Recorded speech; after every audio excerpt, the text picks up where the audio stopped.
નમસ્કાર પશુપાલન મિત્રો, જય દ્વારકાધીશ, ખેડૂત મિત્રો, જય ઠાકર। આજે આપણે મિત્રો વાત કરીએ તો ઘણા બધા પશુપાલન મિત્રોના એવા પ્રશ્ન હતા કે આપણે શિયાળાની અંદર પશુને શું ખવડાવવું જોઈએ અને શું ના ખવડાવવું જોઈએ એ વિશે આપણે મિત્રો વાત કરવાના છીએ।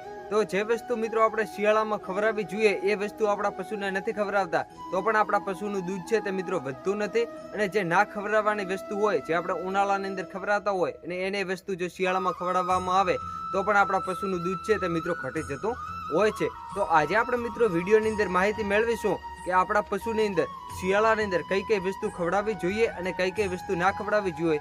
એ ઘણા બધા ખેડૂત મિત્રોના પ્રશ્ન હતા અને પશુપાલન મિત્રો અમને કોમેન્ટ કરતા હતા કે એ વિશે તમે પર્સનલ વિડીયો બનાવો તો અમને ખબર પડે એ વસ્તુ અમે પશુને આપી શકીએ। તો જે વસ્તુઓ હું મિત્રો બતાવું છું એ મિત્રો આપણે ઘરેલું ઉપાય છે મિત્રો, તમને બધા મિત્રોને છે તે ઘરેથી મળી જશે। કોઈ પણ વસ્તુ મિત્રો તમારે છે તે બજારમાંથી લાવવાની રહેતી નથી। બધા ખેડૂત મિત્રો, બધા પશુપાલન મિત્રોને છે તો એમના ઘરેથી પણ જે વસ્તુઓની આપણે મિત્રો વાત કરી રહ્યા છીએ એ વસ્તુઓની છે તે મિત્રો તાસીર ગરમ છે। શિયાળાની અંદર મિત્રો ઠંડી હોવાના લીધે જે પશુને આપણે ગરમ વસ્તુઓ આપીએ તો પશુના શરીરની અંદર ગરમી ઉત્પન્ન થાય, પશુના શરીરની અંદર દૂધ બનવાની ક્રિયાની અંદર પણ મિત્રો વધારો થઈ શકે છે। વાત કરીએ તો કઈ કઈ વસ્તુઓ છે એ વિશે આપણે વાત કરીએ। સૌથી પહેલા નંબરની અંદર વાત કરીએ તો લસણ છે, બીજા નંબરની અંદર વાત કરીએ સરસો છે, ત્રીજા નંબરની અંદર ગોળ છે, ચોથા નંબરની અંદર હળદર છે। એવી રીતે મિત્રો 4 થી 5 જેટલી વસ્તુઓ છે એ તમારે પશુને આપવાની રહેશે। કેટલી માત્રાની અંદર આપવાની રહેશે, કેવી રીતે આપવાની રહેશે એ બધી માહિતી મેળવીશું આ એક જ વિડીયોમાં। ચાલો તો હવે આપણે મિત્રો સૌથી પહેલા વાત કરીએ તો લસણની અંદર કેવી રીતે પશુને આપવાનો રહેશે। જો મિત્રો તમને એમ લાગે કે આજે ઠંડી વધારે છે કે આ મહિનાની અંદર ઠંડી વધારે પડે છે તો આપણા પશુને છે તે મિત્રો તમારે લસણ આપવું જ પડશે। આપણા પશુના શરીરની અંદર ગરમી સૌથી વધારે ઉત્પન્ન કરતો હોય તો એ મિત્રો લસણ છે।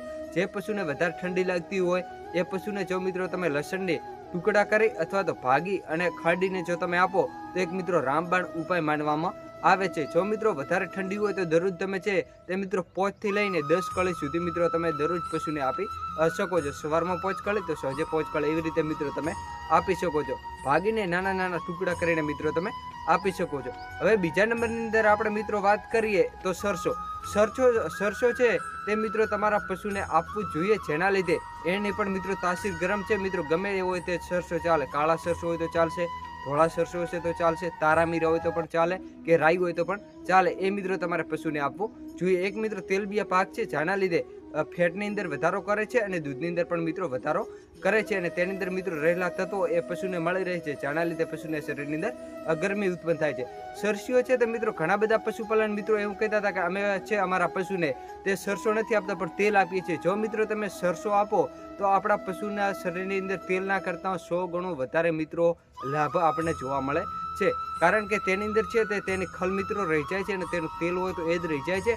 અને જે મિત્રો સરસો હોય છે એને ભાગી મચોડે અને એક સરસિયાના દાણા 5-6 દાણા થાય એવી રીતે મિત્રો ખરડીને તમારા પશુને આપવાનો રહેશે। હવે મિત્રો વાત કરીએ તો આપણા પશુને આગળની વાત કરીએ તો ગોળ અને હળદર એ મિત્રો દરેક પશુપાલન મિત્રોને છે તે શિયાળાની અંદર આપવું જ જોઈએ। જો મિત્રો તમે આપતા નથી શિયાળાની અંદર ગોળ ને હળદર તો આપણા પશુનું દૂધ છે તે મિત્રો ક્યારેય વધવાનું નથી। ગોળની મિત્રો તાસીર છે તે એકદમ ગરમ હોય છે અને મિત્રો એક છે તે શક્તિનો એક મિત્રો સ્ત્રોત છે।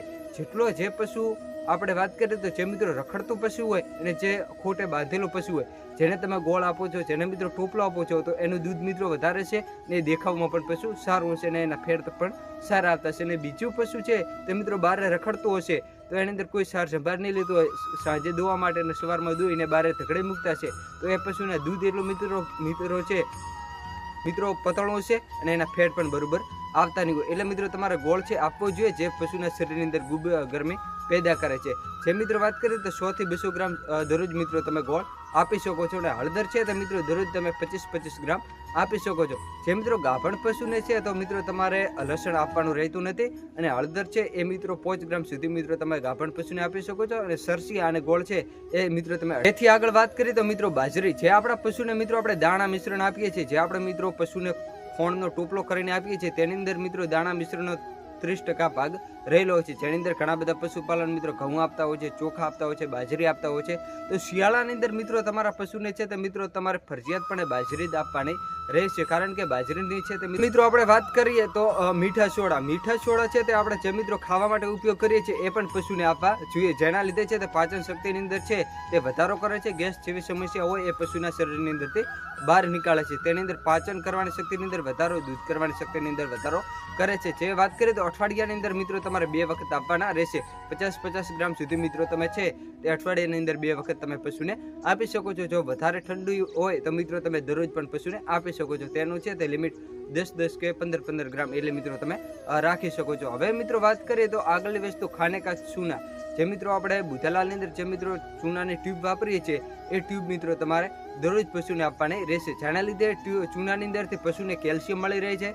દૂધની અંદર વધારે માત્રા હોય તો મિત્રો કેલ્શિયમની છે એ કેલ્શિયમ છે તે મિત્રો ગોળની અંદરથી પણ મળે છે અને ચૂનાની અંદરથી પણ મળે છે, અને બીજા જે મિત્રો આપણે કીધો દાણા મિશ્રણ એની અંદરથી પણ મળી રહે છે. સૌથી વધારે મિત્રો કેલ્શિયમ પશુને મળતું હોય તો એ મિત્રો ચૂનો છે.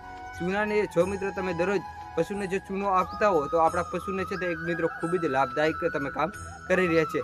એ પણ મિત્રો તમારે છે તે દરરોજ આપવાનો રહેશે એક ટ્યુબ. જે મિત્રો આગળ આપણે વાત કરેલ છે કેલ્શિયમની અંદર પાણીની અંદર હલાવી અને નીચે ચૂનો બેસી જાય, ઉપરનું જે મિત્રો દ્રાવણો છે એ લઈને પછી પશુને મિત્રો તમે આપી શકો છો. હવે મિત્રો વાત કરીએ કે આ તો આપણે વાત કરી લીધી કે આટલી આપણા પશુને છે તે વસ્તુઓ આપવી જોઈએ. તો હવે વાત કરીએ કઈ વસ્તુઓ ના આપવી જોઈએ એ વિશે વાત કરીએ. પશુપાલન મિત્રોને એ ખબર હોતી નથી કે જે ઉનાળાની અંદર ખવડાવતા હોય છે એ શિયાળાની અંદર ખવડાવતા હોય છે. 12 માસ એકને ખોરાક રાખતા હોય છે, ખોરાક બદલાવતા નથી. મિત્રો જેવી રીતે ઋતુ બદલે એવી રીતે તમારે ખોરાક પણ પશુને બદલાવવો જોઈએ. હવે વાત કરીએ તો શિયાળાની અંદર કઈ વસ્તુઓ ના આપવી જોઈએ. પહેલા નંબરની અંદર તો મિત્રો વસ્તુ છે જવ મિત્રો તમારે પશુને કોઈ દિવસ શિયાળાની અંદર આપતા હો તો આજે જ મિત્રો તમે બંધ કરી લેજો. અને બીજા નંબરની અંદર વસ્તુ છે ખાંડ. જે મિત્રો સાકર હોય કે ખાંડ હોય કે મિશ્રી હોય એની મિત્રો તાસીર છે તે મિત્રો ખૂબ જ ઠંડી છે, એના પશુના શરીરના હાડકાં પણ નબળા કરે છે, અને શિયાળામાં આપવામાં આવે તો પશુનું દૂધ પણ મિત્રો ઘટી જાય છે. અને આ વિડીયો મિત્રો તમને કેવો લાગ્યો એ અમને કોમેન્ટ કરીને જણાવજો. તમે ક્યાંથી છો એ પણ તમારા જિલ્લાનું નામ અમને જણાવજો. ફરીથી મળીશું એક નવા વિડીયો સાથે, નવા એક ટોપિક સાથે. જય દ્વારકાધીશ, જય ઠાકર, જય મુરલી.